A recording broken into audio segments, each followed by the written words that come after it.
आप लोगों ने बीजेपी सपोर्टर से एक बात अक्सर सुनी होगी, कांग्रेस ने देश की सारी जमीन वक्फ बोर्ड को दे रखी है। भाई सारी जमीन वक्फ के नाम कर रखी है।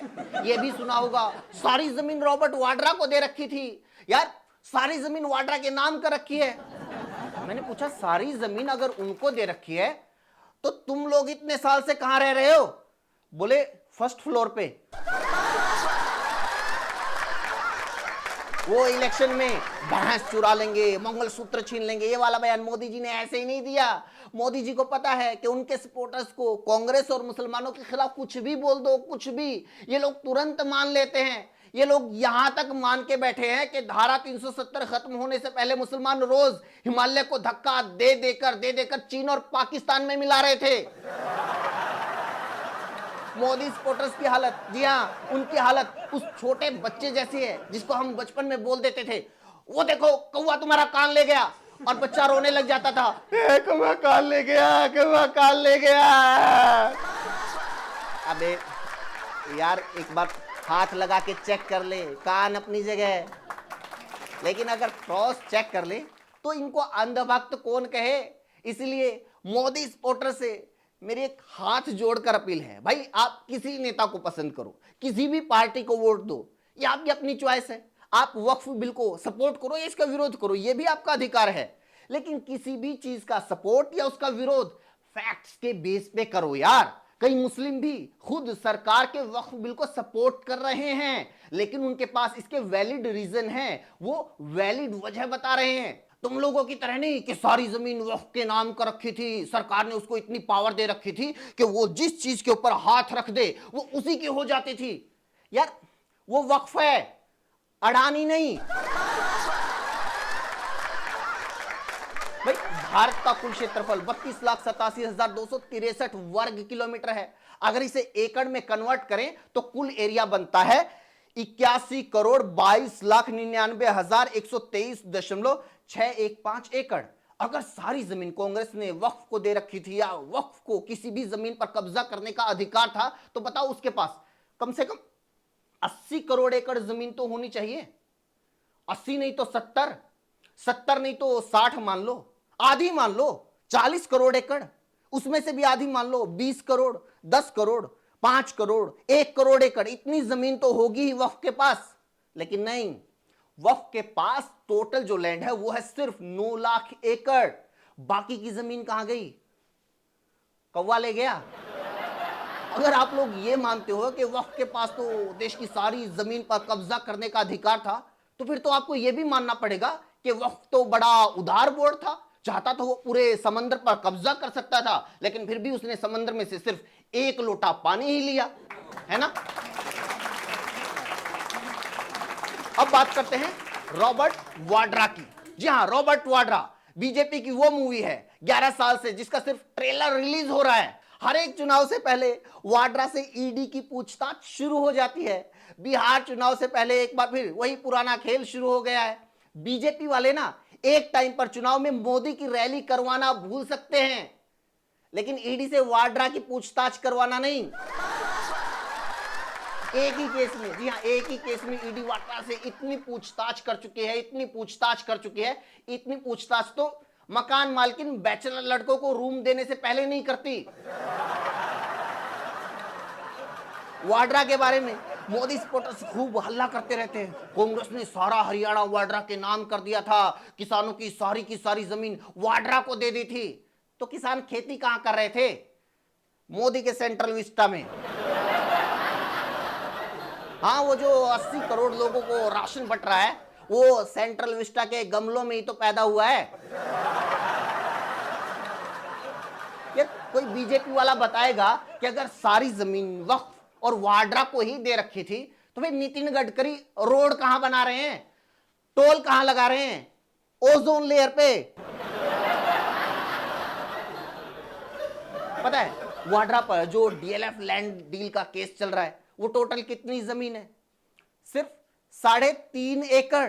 जी हाँ, 3.5 एकड़, 81 करोड़ 23 लाख एकड़ का 0.000000003वां हिस्सा। ये साल 2012 का केस है। अब बीजेपी वाले कह रहे हैं कि वाड्रा की जमीन खरीदते ही उसके रेट कैसे बढ़ गए। यार रेट तो बढ़ने ही थे। वाड्रा ने जमीन बेचते हुए डीएलएफ वालों को बोल दिया था, अच्छे दिन आने वाले हैं, हम मोदी जी को लाने वाले हैं। अबे यार ये कोई ब्लाइंड मर्डर का केस नहीं है कि इसको साबित करने में इतने साल लग जाएं। जमीन लेन देन के मामले सारे कागज पे होते हैं। 4 फाइल और 10 नियम पढ़ के कोई भी डीसी, तहसीलदार या पटवारी एक दिन में बता सकता है कि ये डील नियमों के हिसाब से हुई है या नहीं हुई है। लेकिन 11 साल हो गए, स्टेट से लेकर सेंटर दोनों जगह बीजेपी की सरकारें हैं। उनके पास दर्जनों एजेंसीज हैं, हजारों अधिकारी, लाखों कर्मचारी, लेकिन सारे मिलकर 11 साल में 4 फाइल नहीं पढ़ सके। इतने साल में बीजेपी ये साबित नहीं कर पाई कि मामले में कुछ गड़बड़ हुई है। यार मुझे समझ में नहीं आ रहा कि इतना टाइम क्यों लग रहा है सिर्फ इतनी सी बात बोलने में कि बीजेपी ज्वाइन कर लो।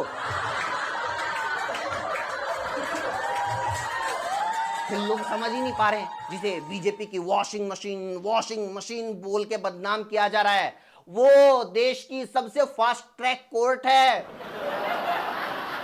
ये देश की इकलौती कोर्ट है जो सिर्फ एक पेशी में मामला निपटा देती है।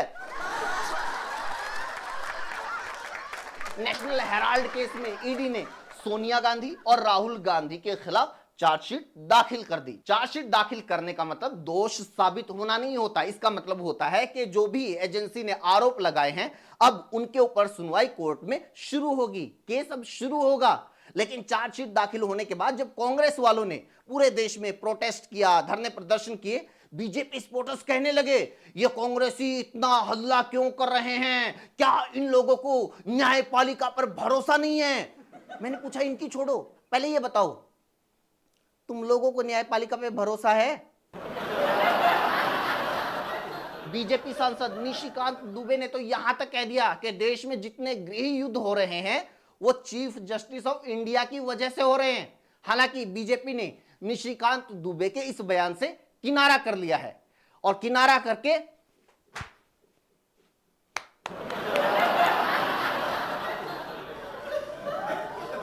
खैर हम बात कर रहे थे वाड्रा, राहुल गांधी और सोनिया गांधी पर कार्रवाई की। बीजेपी वाले कह रहे हैं कि ये सरकार भ्रष्टाचार बर्दाश्त नहीं करेगी, ये सरकार भ्रष्टाचारियों पर कड़ी कार्रवाई करेगी, सरकार भ्रष्टाचार को देश से खत्म कर देगी। ये ठीक ऐसा ही है जैसे सिगरेट की फैक्ट्री का मालिक कैंसर को खत्म करने की बात कर रहा हो। कंगना रनौत ड्रग्स के खिलाफ कैंपेन चला रही हो। ट्रंप खुद बीजिंग की सड़कों पर चिल्ला रहा हो कि हम टैरिफ को उखाड़ फेंकेंगे। जो बीजेपी भ्रष्टाचार के आरोपियों का पूरा मेगा मॉल खोल के बैठी है, जिस बीजेपी का राष्ट्रीय अध्यक्ष बंगारू लक्ष्मण कैमरे पर पैसे लेते हुए पकड़ा गया हो, जो पार्टी पीएम केयर फंड का हिसाब देने से इनकार करती हो, जो इलेक्टोरल बॉन्ड का हिसाब देने से बचती हो, जो अडानी पर लगे आरोपों पर चुप्पी साध लेती हो, जो राफेल डील पर जेपीसी की जांच से भागती हो, जिस पार्टी का काम ही भ्रष्टाचार के आरोपियों को ज्वाइन करवाकर क्लीन चिट बांटना हो, वो भ्रष्टाचारियों पर कार्रवाई की बात कर रही है। हेमंत बिस्वा शर्मा, बीएस येदियुरप्पा, अजीत पवार, अशोक चौहान, शुवेंदु अधिकारी, मुकुल राय, नारायण राणे, कुलदीप बिश्नोई, जितेंद्र तिवारी, प्रवीण डारेकर, हार्दिक पटेल, छगन भुजबल, नवीन जिंदल, जी जनार्दन रेड्डी, बुक्कल नवाब, सुखराम समेत अनगिनत ऐसे नेता हैं जिनके ऊपर आरोप लगे। एजेंसियों की कार्रवाई शुरू हुई, बीजेपी नेताओं ने ही इनको भ्रष्टाचारी घोषित किया। लेकिन ये लोग बीजेपी में शामिल होते ही कट्टर ईमानदार, देशभक्त और अब धर्म के रक्षक बन गए हैं। और जो भाजपाई वर्कर इन नेताओं के खिलाफ सड़कों पर कपड़े फाड़कर चिल्लाते रहते थे, अब वही भाजपाई इन नेताओं की रैलियों में दरी बिछा रहे हैं।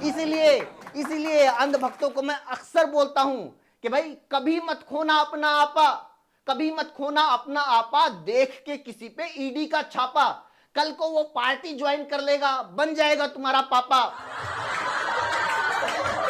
फिर क्या करोगे?